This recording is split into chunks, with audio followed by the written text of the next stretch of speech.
তোমরা কারো গীবত করো না। যে বান্দা কারো গীবত করে সে যেন তার মরা ভাইয়ের গোশত ভক্ষণ করে। এই জন্য আমাদের কাজ হলো গীবত করা যাবে না প্যারে হাজরিন। যে ব্যক্তি গীবত করে সে যেন তার মৃত ভাইয়ের গোশত ভক্ষণ করে। এই জন্য আমাদের কাজ হলো আমরা গীবত থেকে বেঁচে থাকবো, আমরা পরনিন্দা থেকে বেঁচে থাকবো। আপনি যদি গীবত করেন তাহলে এক কাজ করবেন, আপনি আগে চেষ্টা করবেন যে আমি আমার ভাইয়ের গোশত খাইতে পারবো কিনা। যদি আপনি খাইতে পারেন তাহলে গীবত করবেন, আর যদি খাইতে না পারেন তাহলে আপনি গীবত করবেন না। যদি আপনি খাইতে পারেন তাহলে ভাইয়ের গোশতকে আগে ভক্ষণ করে নেবেন, তারপরে গীবত করবেন। এই জন্য প্যারে হাজরিন, হে মোনাগঞ্জের মুসলমান, তোমাদেরকে বলতে চাই এই গীবত করা যাবে না, এই জবান দ্বারা মিথ্যা কথা বলা যাবে না, এই জবান সংযত রাখতে হবে, এই জবান দ্বারা সত্য কথা বলতে হবে, এই জবান দ্বারা কোন মুসলমান ভাইকে কষ্ট দেওয়া যাবে না। আল্লাহ রাসূল বলে সিবাবুল মুসলিম ফুসুকু ওয়া কিতালুহু কুফরুন, মুসলমানকে গালি দেওয়া ফাসিক এবং কাউকে হত্যা করা কুফরি। মুসলমানকে যেমন গালি দেওয়া যাবে না, তেমনি আল্লাহ তাআলা বলছেন কোন কাফেরকেও গালি দেওয়া যাবে না। আল্লাহ তাআলা কুরআনুল কারীমের মধ্যে বলেন ওয়ালা তাসুবুল্লাযীনা ইয়াদউনা মিন দুনিল্লাহ ফায়াসুবুল্লাহ আদওয়াম বিগাইরি ইলম। হে আমার বান্দারা, তোমরা কোন কাফেরকেও গালি দিবা না, তারা না জেনে তাদের অজ্ঞতাবশত জাহেলিয়াতের কারণে তারা আমি আল্লাহর কুফরি করেছে, তোমরা তাদেরকেও গালি দিবা না। তারপরে আল্লাহর রাসূল বলে হে আল্লাহর বান্দারা, তোমরা যেমন কোন মুসলমানকে গালি দিতে পারবা না, কোন কাফেরকে গালি দিতে পারবা না, সেরূপ ভাবে কোন জীব জন্তুকেও তোমরা গালি দিতে পারবা না। আল্লাহর রাসূল বলে তোমরা মুরুখকে গালি দিও না। লা তাসুবুদ্দিকা ফাইন্নাহু ইউকিদিলুস সালাহ, কারণ এই মোরগ আপনাদেরকে নামাজের জন্য জাগ্রত করে। হ্যাঁ, আমরা দেখি যে ফজরের আগে মোরগ ডাকতেছে, তো তোমাদেরকে নামাজের জন্য ডাকাচ্ছে। এই জন্য মোরগকেও গালি দেওয়া যাবে না, আমাদের জবানকে সংযত রাখতে হবে। তাহলে আজকে বয়ানের সরসংক্ষেপ কথা হলো আমাদের জবানের হেফাজত করতে হবে। আমরা যদি জবানের হেফাজত করি তাহলে আল্লাহ রাসূল বলছে তোমাদেরকে জান্নাতে নিয়ে যাওয়ার জিম্মাদারি আমি রাসূল গ্রহণ করলাম। সুবহানাল্লাহ। নাহমাদুহু ওয়া নাস্তাঈনুহু ওয়া নাস্তাগফিরুহু ওয়া নু'মিনু বিহি ওয়া নাতাওয়াক্কালু আলাইহি ওয়া নাউযু বিল্লাহি মিন শুরুরি আনফুসানা ومن سيئات أعمالنا من يهده الله فلا مضل له ومن يضلله فلا هادي له ونشهد أن سيدنا وسندنا وحبيبنا وحبيب طبيب قلوبنا ومولانا محمدا عبده ورسوله صلى الله تعالى عليه وعلى آله وأصحابه وبارك وسلم تسليما كثيرا كثيرا. أما بعد فأعوذ بالله من الشيطان الرجيم. بسم الله الرحمن الرحيم. ما يلفظ من قول إلا لديه رقيب عتيد. صدق الله العظيم. وقال رسول الله صلى الله عليه وسلم من يضمم لي ما بين لحييه وما بين رجليه أضمن له الجنة أو كما قال عليه الصلاة والسلام اللهم صل على محمد النبي الأمي وعلى آله وسلم تسليما الحمد لله শুকরিয়া আদায় করছি সে রব্বে কারিমের দরবারে যে আল্লাহ রাব্বুল আলামিন অত্যন্ত দয়া করে মায়া করে আমাদের সকলকে মাগরিবের নামাজ জামাতের সহিত আদায় করার পরে আজকের এই ঐতিহ্যবাহী তাফসীরুল কুরআন মাহফিলে আমাদের সকলকে বসার তৌফিক দান করেছেন।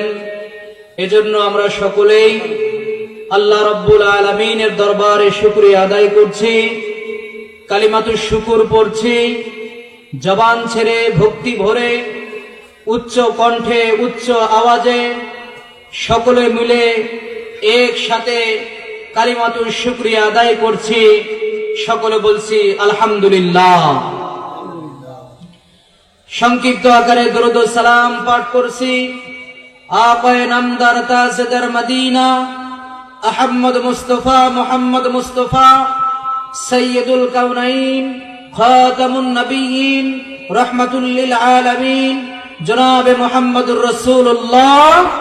সকলে বলছি সাল্লাল্লাহু আলাইহি ওয়াসাল্লাম। মুহতারাম প্যারে হাজিরিন, আমি আপনাদের সামনে আল্লাহ রাব্বুল আলামিনের পবিত্র কোরআনুল কারীম থেকে অসংখ্যিত আয়াত থেকে একখানা আয়াতে কারিমা তেলাওয়াত করেছি। রাসূল করিম সাল্লাল্লাহু আলাইহি ওয়াসাল্লামের হাদিস শরীফ হতে একখানা হাদিস আপনাদের মাঝে আমি পাঠ করেছি। আল্লাহ রাব্বুল আলামিন আমাকে তৌফিক দান করলে এই আয়াত ও হাদিসকে লক্ষ্য করে আপনাদের সামনে কিছু কথা বলবার ইরাদা করেছি। আল্লাহ রাব্বুল আলামিন আমাকে কোরআন ও হাদিসের কথাগুলোকে সুস্পষ্ট ভাবে আপনাদের সামনে পরিবেশন করার পাশাপাশি আপনাদের সকলকে আমলের নিয়তে শোনার তৌফিক দান করেন। সকলে বলছি আল্লাহুম্মা আমিন।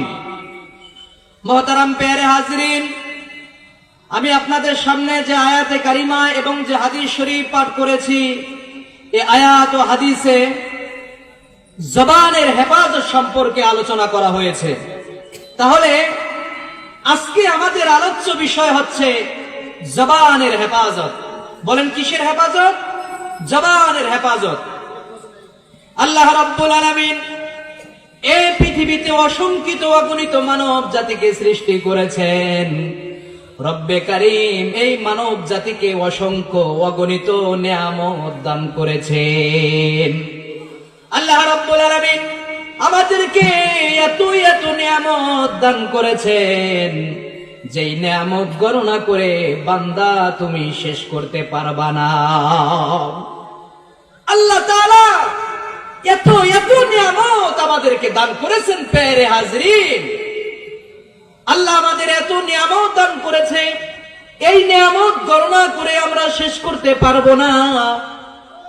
আমরা যেমন গণনা করে শেষ করতে পারবো না, আল্লাহ রাব্বুল আলামিন কোরআনুল কারীমে বান্দাদেরকে বলে দিয়েছেন, ওয়া ইন তাউদ্দু নি'মাতাল্লাহি লা তুহসুহা। আল্লাহ তাআলা বলেন, হে আমার বান্দারা, আমি আল্লাহ তোমাদেরকে এত এত নিয়ামত দান করেছি, যদি তোমরা এই নিয়ামত গুলোকে গণনা করো, তোমরা তাহলে এই নিয়ামত গুলো গণনা করে তোমরা নির্ণয় করতে পারবা না। সুবহানাল্লাহ। এই জন্য আমাদের বুজুর্গানে দিন বলেন যে আল্লাহ তাআলা আমাদেরকে এত এত নিয়ামত দান করছে, আমরা যদি এই নিয়ামত গুলোকে গোনার জন্য সারা পৃথিবীর গাছগুলোকে আমরা যদি কলম বানাই, সারা পৃথিবীর নদী সমুদ্রগুলোর পানিগুলোকে যদি আমরা কলমের কালি বানাই, তবু তবুও আল্লাহর নিয়ামত গণনা করা শেষ হবে না। সুবহানাল্লাহ। যে কলম শেষ হয়ে যাবে, কলমের কালি শেষ হয়ে যাবে, তবুও রব্বে কারীম বান্দাকে এত এত নিয়ামত দান করেছে, এই নিয়ামত গণনা করে বান্দা তুমি শেষ করতে পারবা না। এত এত নিয়ামত আল্লাহ তাআলা আমাদেরকে দান করেছেন।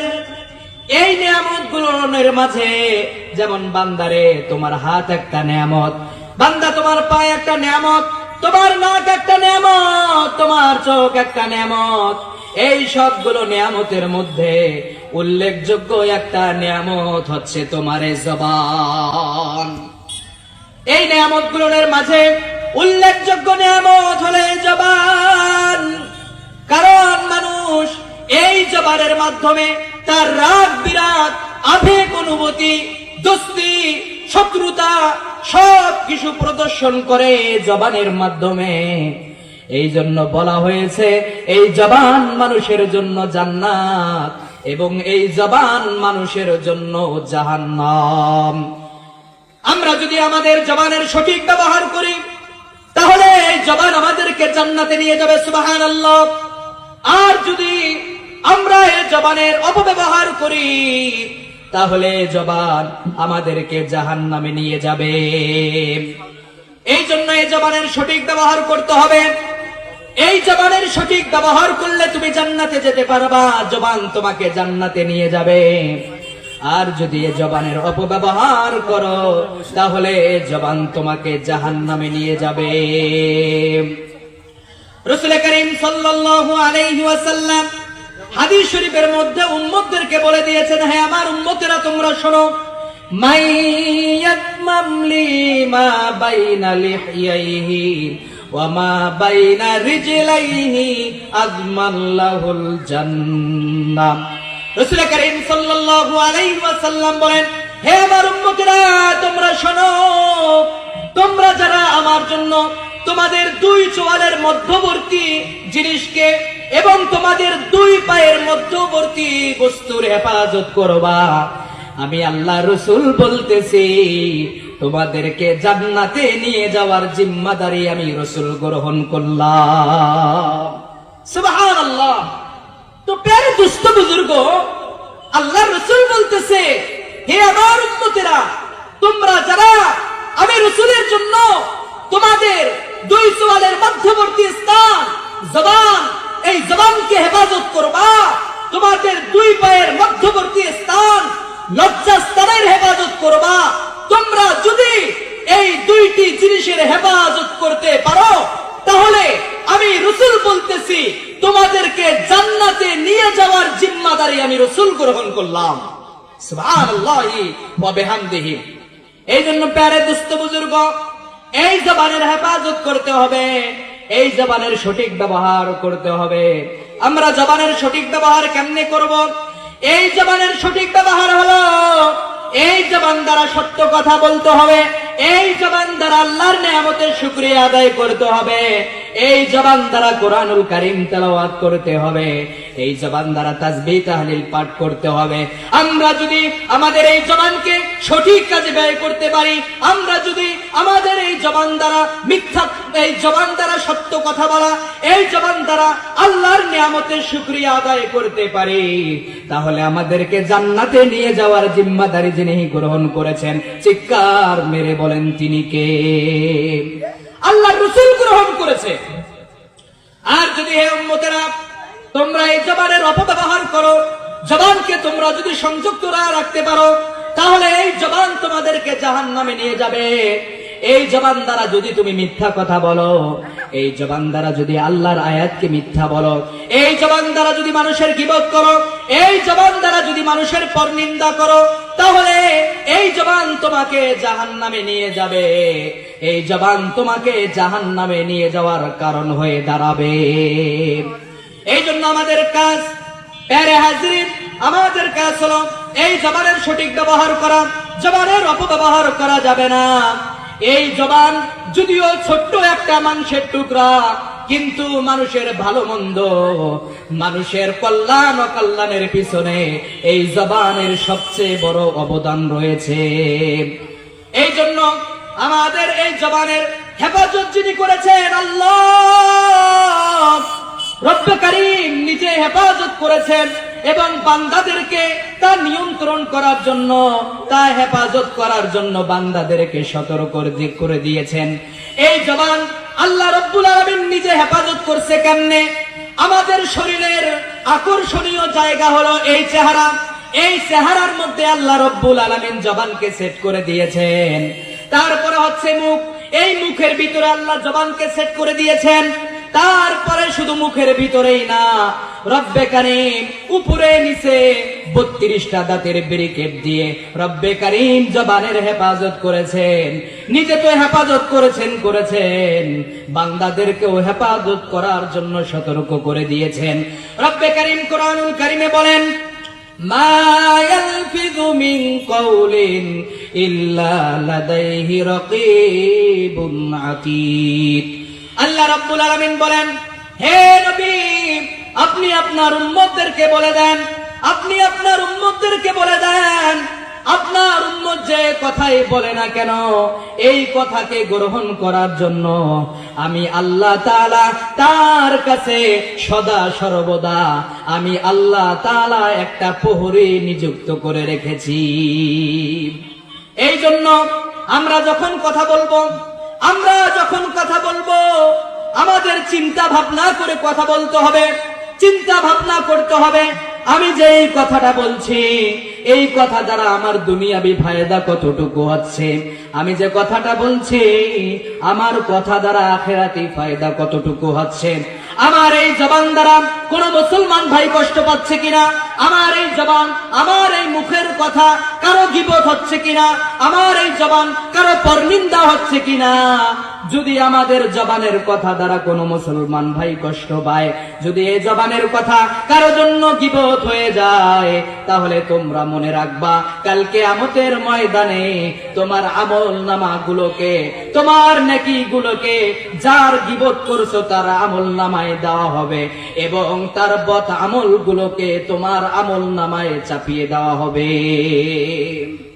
এই জন্য এই জবান দ্বারা গীবত করা যাবে না, এই জবান দ্বারা পরনিন্দা করা যাবে না। প্যারে হাজরিন, মুসলিম শরীফের হাদিস হযরতে আবু হুরায়রা রাদিয়াল্লাহু তাআলা আনহু থেকে বর্ণিত, রাসূল কারীম সাল্লাল্লাহু আলাইহি ওয়াসাল্লাম বলেন, আল্লাহ রাসূল বলেন, সাহাবায়ে কেরাম বলতেছে, আল্লাহ রাসূল একবার আমাদেরকে বলল, হে সাহাবায়ে কেরাম, তোমরা বলো তো এই দুনিয়ার মধ্যে গরিব মানুষকে। এবার সাহাবায়ে কেরাম বলল, ইয়া রাসূলুল্লাহ সাল্লাল্লাহু আলাইহি ওয়াসাল্লাম, আমরা তো গরিব মনে করি ওই ব্যক্তিকে যার টাকা পয়সা ধন দৌলত নাই, আমরা তো তাকেই গরিব মনে করি। আল্লাহ রাসূল বলতেছে, হে সাহাবায়ে কেরাম, গরিব ওই ব্যক্তি হতে পারে না, বরং গরিব হলো ওই ব্যক্তি যেই ব্যক্তি কাল কিয়ামতের ময়দানে অসংখ্য নামাজের সওয়াব, অসংখ্য যাকাতের সওয়াব, অসংখ্য হজের সওয়াব নিয়া কাল কিয়ামতের ময়দানে হাজির হয়ে যাবে। কিন্তু হে সাহাবীরা জানেননি, এ আল্লাহর বান্দা দুনিয়াতে থাকতে কোন মানুষের গীবত করেছে, কোন মানুষের পরনিন্দা করেছে, এই গীবত করার কারণে আজকে এই কিয়ামতের ময়দানে তার আমলনামাগুলোকে নিয়ে যার গীবত করছে তার আমলনামায় দেওয়া হবে। এই নেকিগুলোকে নিয়ে যার গীবত করা হয়েছে তার আমলনামায় দেওয়া হবে এবং তার বদ আমলগুলোকে নিয়ে তোমার আমলনামায় চাপিয়ে দেওয়া হবে। এই রকম ভাবে হকদারের হক পূর্ণ করে তাকে জান্নাতে দেওয়া হবে, আর আপনাকে পাপের আধিক্যর কারণে আল্লাহ তাআলা আপনাকে জাহান্নামে দিয়ে দিবে। এই জন্য প্রিয় হাজরিন, এই যে গীবত, এই গীবত করা যাবে না। গীবত মারাত্মক ভয়াবহ একটা জিনিস। এই গীবত করলে আপনি নামাজ পড়েন, আপনি যাকাত করেন, আপনি হজ করেন, কিন্তু দুনিয়াতে যদি কারো গীবত করেন তাহলে আপনাকে জাহান্নামে নিয়ে যাওয়ার কারণ হয়ে দাঁড়াবে। এই গীবত, এই পরনিন্দা আপনাকে জাহান্নামে নিয়ে যাওয়ার কারণ হয়ে দাঁড়াবে। এই জন্য পাকাপোক্ত ওয়াদা পেরে হাজরিন, কারো গীবত করা যাবে না, কারো পরনিন্দা করা যাবে না, কারো কুটনামি করা যাবে না এই জবান দ্বারা। এই জবান আল্লাহর একটা বড় নিয়ামত। এবার ভেবে দেখো, আমাদের এমন কোন মজলিস বাকি নাই যে মজলিসে আমরা মানুষের গীবত করি না। আমাদের এমন কোন মজলিস বাকি নাই যে মজলিসে আমরা মানুষের পরনিন্দা করি না। শুধু মজলিসই না, আমরা মসজিদে গিয়েও মানুষের গীবত করি, আমরা মসজিদে গিয়েও মানুষের পরনিন্দা করি।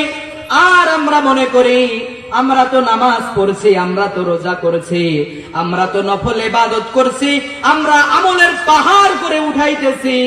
কিন্তু তোমরা তো জানো না তোমাদের আমলগুলো কিভাবে বরবাদ হয়ে যাচ্ছে, তোমরা তো তা জানো না। সারা রাত নফল নামাজ পড়লেন, সারা রাত জিকির আজকার করলেন, রাতে তাহাজ্জুদের নামাজ পড়লেন, কিন্তু বান্দারে তুমি যখন সকালে কোন মুসলমান ভাইয়ের গীবত করলা, কোন মুসলমান ভাইয়ের পরনিন্দা করলা, রাতে ইবাদত করে দিনের পথে যতটুকু অগ্রসর হয়েছ, মানুষের গীবত করার কারণে তুমি আবার সেখানে চলে যাও।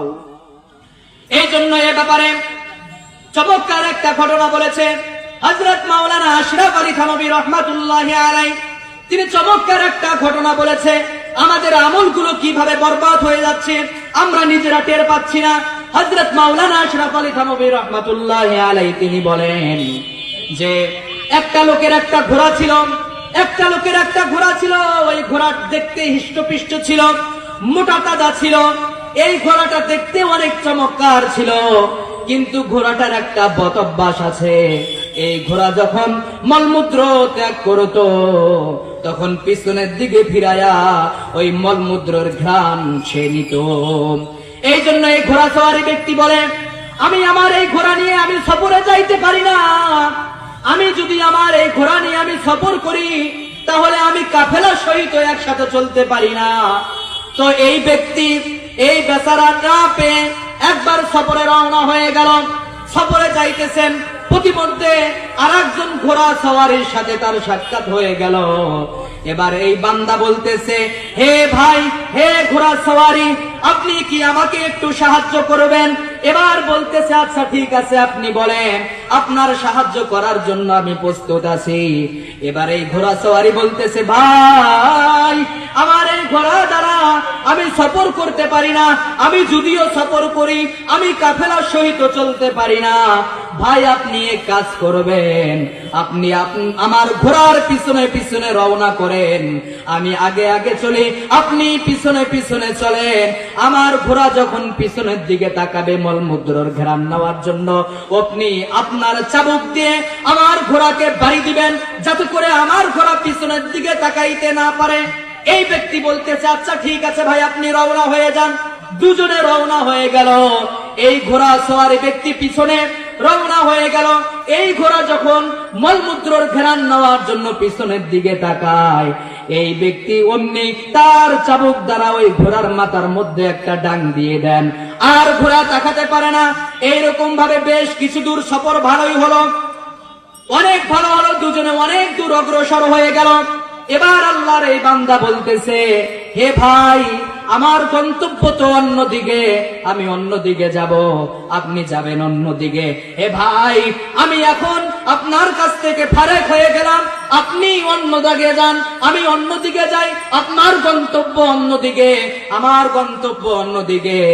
এবার আল্লাহর বান্দা বলতেছে, আচ্ছা ঠিক আছে, আপনি চলে যান। চলে গেল।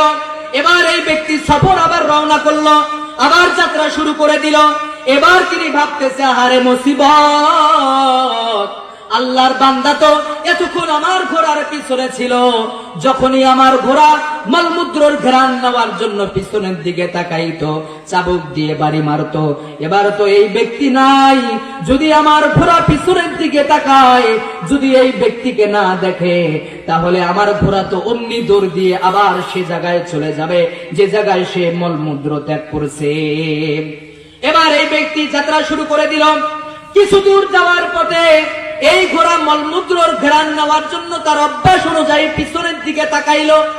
এবার দেখতেছে ওই ঘোড়া সওয়ারি ব্যক্তি পিছনে নাই। এবার এই ঘোড়া কি করলো, দৌড় দিয়া সে জায়গায় চলে গেল যেই জায়গায় সে মলমূত্র ত্যাগ করছে, আবার আগের জায়গায় চলে গেল। এই ঘটনা দ্বারা আশরাফ আলী থানভী রহমাতুল্লাহ আলাইহি তিনি আমাদেরকে এটাই মেসেজ দিতে যাচ্ছেন।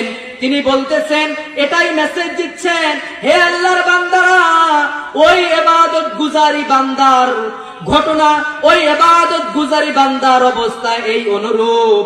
কারণ সে সারা রাত্রি নফল নামাজ পড়লো, সারা রাত্রি জিকির আজকার করলো, সারা রাত্রি কোরআন তেলাওয়াত করলো, রাতের বেলায় নামাজ পড়ে যতটুকু অগ্রসর হলো দিনের পথে, এই বান্দা যখন সকাল বেলা কারো গীবত করলো, গীবত করার কারণে সারা রাত ইবাদত করে যতটুকু অগ্রসর হয়েছিল, এই বান্দা আবার আগের জায়গায় ফিরে গেল।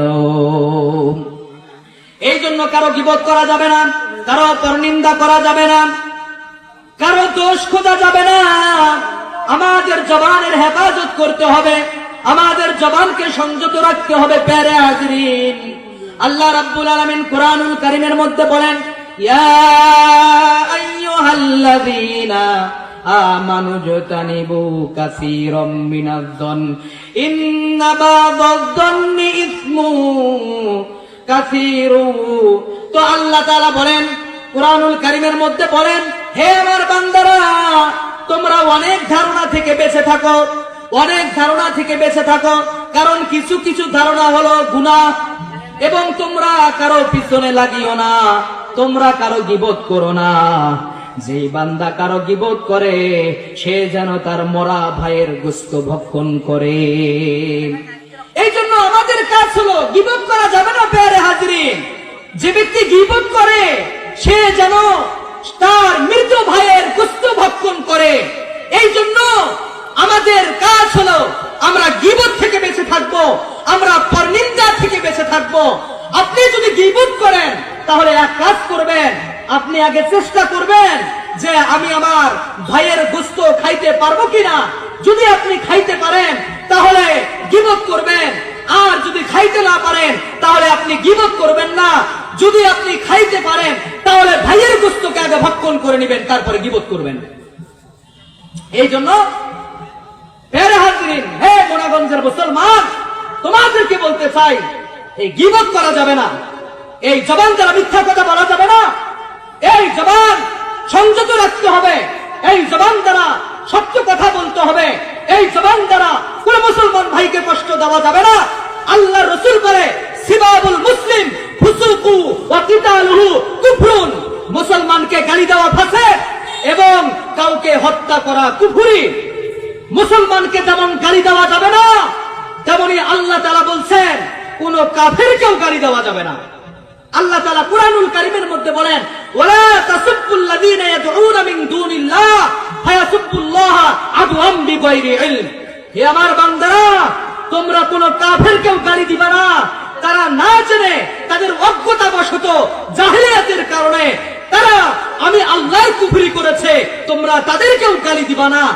তারপরে আল্লাহর রাসূল বলে, হে আল্লাহর বান্দারা, তোমরা যেমন কোন মুসলমানকে গালি দিতে পারবা না, কোন কাফেরকে গালি দিতে পারবা না, সেরূপ ভাবে কোন জীব জন্তুকেও তোমরা গালি দিতে পারবা না। আল্লাহর রাসূল বলে, তোমরা মুরুখকে গালি দিও না।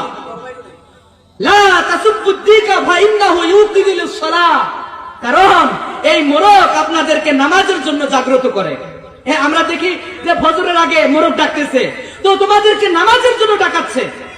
এই জন্য মোরগকেও গালি দেওয়া যাবে না, আমাদের জবানকে সংযত রাখতে হবে। তাহলে আজকে বয়ানের সরসংক্ষেপ কথা হলো, আমাদের জবানের হেফাজত করতে হবে। আমরা যদি জবানের হেফাজত করি তাহলে আল্লাহ রাসূল বলছে, তোমাদেরকে জান্নাতে নিয়ে যাওয়ার জিম্মাদারি আমি রাসূল গ্রহণ করলাম। সুবহানাল্লাহ। আল্লাহ রাব্বুল আলামিন সর্বপ্রথম, আমি বলনেওয়ালা, আমি মুতাকাল্লিম, আমাকে জবানের হেফাজত করার, তারপরে আপনারা মুখাতেব, আপনাদের সকলকে জবানের হেফাজত করার তৌফিক দান করেন। সকলে বলছি আল্লাহুম্মা আমিন। ওয়া আখিরু দাওয়াহুম আলহামদুলিল্লাহি রাব্বিল আলামিন। আসসালামু আলাইকুম ওয়া রাহমাতুল্লাহি ওয়া বারাকাতুহু।